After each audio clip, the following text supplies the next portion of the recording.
Wassalatu wassalamu ala rasulih Sayyidina wa maulana Muhammadin wa ala alihi wa sahbihi amma ba'd. Seluruh jamaah Bapak Ibu, jamaah salat Isya, salat tarawih yang insyaallah dimuliakan Allah Subhanahu wa ta'ala. Alhamdulillah, kita bersyukur kepada Allah Subhanahu wa ta'ala. Salawat dan salam terlimpah tersampaikan kepada baginda Rasulullah Muhammad sallallahu alaihi wa alihi wasallam. Bapak Ibu yang Allah muliakan, malam ini malam yang ke 12, betul 12. Berarti kita sudah menyelesaikan puasa kita 11 hari. Alhamdulillah. Berarti kalau sudah 11 hari, Lebaran tinggal. Ini mikirin Lebarannya apa mikirin puasanya? Berharap kita kepada Allah Subhanahu wa ta'ala sampai dengan malam hari ini, apa yang kita lakukan, apa yang kita kerjakan siang Ramadan yang kita laksanakan, Allah memberikan keridhaan dan keberkahan di dalamnya. Amin ya rabbal alamin. Ada sahabat Nabi itu yang bernama Abu Nu'aim bin Mas'ud. Ini salah satu sahabat Rasulullah sallallahu alaihi wa alihi wasallam. Dulu sebelum memeluk Islam, Abu Nu'aim ini terkenal dengan orang yang selalu memberitakan pemberitaan hoax. Jadi orang yang selalu memberitakan berita palsu itu sudah terjadi sejak zaman Nabi, Pak.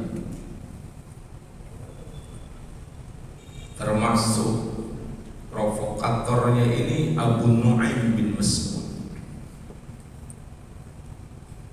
Abu Nu'aim bin Mas'ud ini pernah diberikan hadiah 10 sampai 20 ekor unta oleh Abu Sufyan di saat ingin terjadi perang Ahzab, di mana Abu Nu'aim ini diperintahkan oleh Abu Sufyan karena perang Ahzab itu perang yang menjadi koalisi terbesar pasukan Abu Sufyan, karena saat itu dari pasukan kaum kafir Mekah, suku Ghatafah itu saat itu bersatu ingin menghancurkan pasukan baginda Rasulullah Muhammad sallallahu alaihi wasallam. Nah, Abu Nu'aim bin Mas'ud ini salah satunya yang memberikan berita hoax kepada pasukan kaum muslimin. Dia mengatakan bahwa pasukan Abu Sufyan itu kuat, bahwa pasukan Abu Sufyan itu tidak lemah. Kaum muslimin ini lemah, udah jangan pakai dilawan pasukan Abu Sufyan. Padahal kenyataannya tidak demikian. Sehingga Abu Nu'aim bin Mas'ud ini sifatnya pernah diabadikan di dalam Al-Quran atau diabadikan di dalam surah Ali Imran ayat 157. Innama dzalikumus syaitan. Innama dzalikumus syaitan. Jadi kalau ada ayat yang menggunakan innama itu para mufassirin menafsirkan kalau ada ayat dengan kata innama, bahwa innama itu khususiyah, kalimat khusus atau yang dikhususkan. Misalnya begini, misalnya al-imamu adilun, pemimpin ini adil. Pemimpin ini adil. Kata adil ini berarti si pemimpin ini bukan hanya punya sifat adil yang dimiliki, masih ada sifat-sifat yang lain yang tersembunyi. Tapi kalau pakai innama imamun adilun, itu khususiyah, bahwa tidak ada sifat yang dimiliki oleh pemimpin itu kecuali sifat keadilan. Sehingga Al-Quran mengabadikan apa yang dilakukan Abu Nu'aim ini dengan ungkapan innama dzalikumus syaitan, sesungguhnya mereka itu betul-betul setan yang sesungguhnya. Jadi kalau ada orang yang menakut-nakuti, ada orang yang mencegah kita untuk melakukan sebuah kebenaran, Al-Quran menyebutnya bahwa dia adalah setan yang sesungguhnya, yang tugasnya yukhawwibu awliya'ah, yang tugasnya selalu menakut-nakuti kita, menakut-nakuti hati orang-orang yang beriman. Fala takhafuhum, maka janganlah takut kepada mereka. Takhafuni, kata Allah, takutlah engkau hanya kepadaku in kuntum mu'minin, jika engkau memang betul-betul orang-orang yang beriman. Hadirin rahimani wa rahimakumullah. Tema malam hari ini saya mendapatkan judul takutlah hanya kepada Allah Subhanahu wa ta'ala. Hadirin Bapak Ibu yang Allah muliakan, Ramadan tentunya banyak mengajarkan begitu besar pelajaran yang bisa kita dapatkan di Ramadan ini, Pak. Kita itu ada di Ramadan termasuk orang-orang pilihan. Karena tidak semua orang diberikan kesempatan untuk ada di bulan Ramadan. Betul apa betul? Abu Talha pernah mimpi, Pak. Waktu itu Abu Talha mimpinya ada di depan surga. Yang dilihat oleh Abu Talha ada dua orang yang wafat. Satu orang yang wafat itu wafat karena jihad, berjuang, berperang di dalam Allah. Satu lagi yang wafat tidak berjuang apapun, ibadahnya biasa-biasa saja.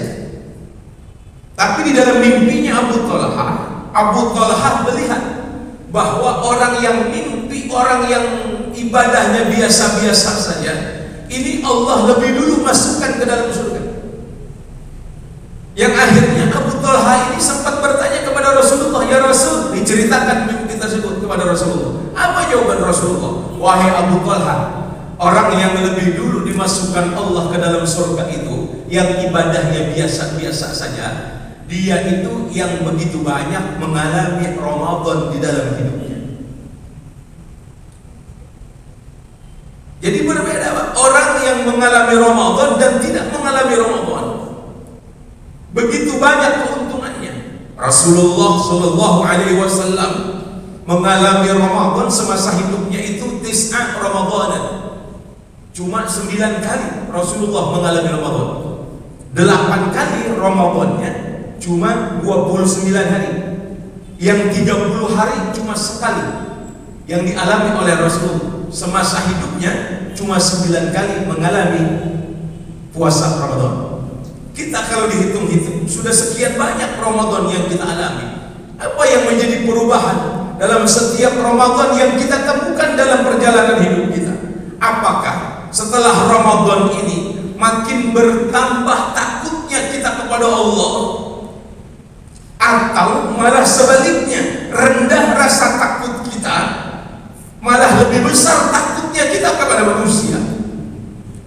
Ramadan mengajarkan itu semua kepada kita, karena Ramadan selain memberikan pelajaran tentang pendidikan rohani, ada pendidikan jasmani, yang mana pendidikan rohani itu akan memberikan bukti kepada jasmani kita. Di antaranya pendidikan Ramadan itu kejujuran, Pak.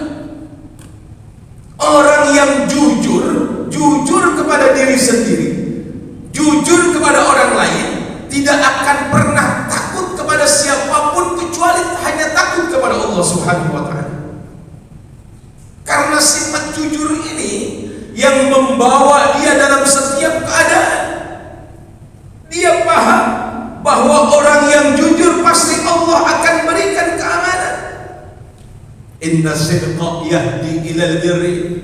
Orang yang banyak jujurnya itu pasti Allah akan berikan petunjuk dalam setiap langkah hidupnya. Allah mudahkan untuk melakukan sebuah kebaikan. Wa innal birra yahdi ilal jannah. Sesungguhnya setiap kebaikan yang kita lakukan akan menunjukkan jalan kita menuju surganya Allah Subhanahu wa Ta'ala. Sehingga Ramadan ini jangan pernah kita sia-siakan. Madrasatul ruhaniyah, pelajaran rohani yang akan membuktikan di jasmani kita semua. Semua pelajaran ada di Ramadan ini. Pelajaran apapun jika kita mau ambil, ada di Ramadan yang sedang kita jalani. Sehingga berusahalah terus untuk tidak melalaikan setiap waktu demi waktu di Ramadan ini dengan menambah taatnya kita kepada Allah Subhanahu wa Ta'ala. Sehingga Rasulullah Muhammad sallallahu alaihi wasallam memberikan satu pesan, man taqarraba, siapa orang yang tambah dekat ilaihi, kepadanya di saat dia ada di Ramadan, menambah kedekatannya hanya kepada Allah, menambah rasa takutnya hanya kepada Allah, menambah kejujuran di dalam kehidupannya, menambah setiap kebaikan yang dilakukan bi khaslatin minal khair, kana kaman ada fariidhah fi wasiwa, maka kita seakan-akan telah melaksanakan kewajiban di bulan yang lainnya. Wa man taqarraba ilaihi fariidatan, siapa orang yang sanggup mendekatkan dirinya kepada Allah di bulan Ramadan ini dengan tidak meninggalkan kewajiban demi kewajiban, karena kaman ada fariidah sab'ina fi wasiwa, seakan-akan dia itu telah melakukan 70 kewajiban di bulan-bulan yang lainnya. Hadirin Bapak Ibu yang Allah muliakan, selagi masih Allah berikan kesempatan di mana 10 kedua di Ramadan ini, mari terus kita tanamkan rasa ketakutan kita hanya kepada Allah Subhanahu wa Ta'ala. Sandarkan penuh seutuhnya sandaran kita hanya kepada Allah Subhanahu wa Ta'ala. Apapun yang kita hadapi, jika kita banyak permasalahan hidup, jangan pernah takut dan jangan pernah khawatir. Sandarkan permasalahan itu hanya kepada Allah Subhanahu wa Ta'ala. Pasti Allah akan selesaikan. Jika kita memang punya penyakit yang tak kunjung sembuh, sandarkan penyakit itu hanya kepada Allah. Dipastikan Allah akan memberikan jalan kesembuhan untuk penyakit yang kita rasakan. Wa may yattaqillah yaj'al lahu makhraja. Takut itu berarti takwa. Kehati-hatian itu berarti takwa. Jadi orang yang takut berarti tinggi ketakwaannya. Takut itu, kata Umar bin Khattab, digambarkan ketika kita berjalan, kemudian di tengah jalan itu banyak duri, kita akan memilih. Pasti ada satu sisi jalan itu yang tidak tersebar oleh duri. Di saat kita memilih agar kita tidak menginjak duri itu, maka itu adalah takwa. Itu adalah rasa takut kita kepada Allah Subhanahu wa ta'ala. Karena ittaqillah haitsuma kunta wa atbi'is sayyi'atal hasanata tamhuha wa khaliqin nasa bi khuluqin hasanin. Bangunlah rasa takut di mana saja kita berada. Ikuti perbuatan buruk itu dengan perbuatan baik. Karena di saat kita melakukan keburukan, kemudian kita imbangi dengan perbuatan baik, maka perbuatan buruk itu akan terhapus dengan kebaikan yang kita lakukan. Ramadan ini tempat di mana apapun yang kita lakukan menjadi nilai kebaikan untuk kita semua. Semoga di Ramadan di tahun ini Allah pun terus memberikan kesempatan kepada kita semua untuk kembali menata hati kita, memberikan pelajaran demi pelajaran di Ramadan ini untuk terus kita aplikasikan di dalam kehidupan kita, sehingga keluar dari Ramadan kita termasuk orang-orang yang memang ditanamkan di dalam kalbu kita hanya takut kita kepada Allah Subhanahu wa ta'ala. Semoga ada manfaatnya. Mohon maaf lahir batin. Hadanallah wa iyyakum ajma'in. Assalamualaikum warahmatullahi wabarakatuh.